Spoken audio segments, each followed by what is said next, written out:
Hello and welcome back to our channel. So today in this video we will be discussing about how you can change zip code in Doordash app. So without wasting much of our time, let's get straight into our video.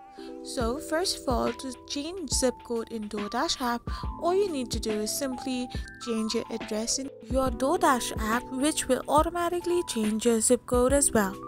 So to do so, all you need to do is simply tap on the address option on the left hand side of the corner and type in your address which you want to change it into. So once you type in your new address and tap it on and hit the save address option, your address on the Doordash app will be now changed, and once the address is changed, your zip code will also be changed according to your address which has now been changed by you.